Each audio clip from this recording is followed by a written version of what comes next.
Giêsu hào nhiên, ùn nhẹ mãi vào bình trên, ca ngợi bình nhẹ của con trên nhiên. Yahweh bình nhẹ của con trên nhiên.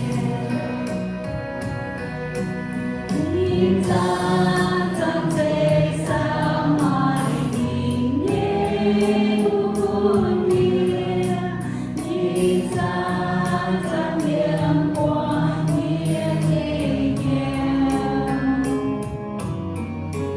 Nghĩa bao trong giây tin nụ quay đi mãi chẳng lắm. Hãy tạo chiều chiều đông đại này. Yêu lên quân binh trên nhà bay qua tu nhòa, qua nhỏ bên phía trên tế công hàng.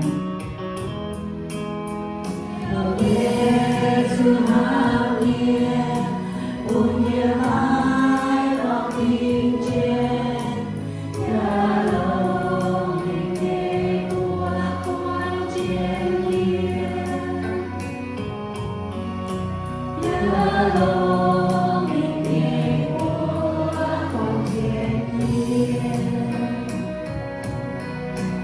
Giêsu chiến thắng cam đủ tại chi của muôn hỏi, niềm buồn của tu ni nghe chẳng lòng. Nghĩa trao diệt con nhiên mọi tình đi nghe chiều ấy, nhà trên chiều chiều đông đại nam miền. Yêu quân binh trên đường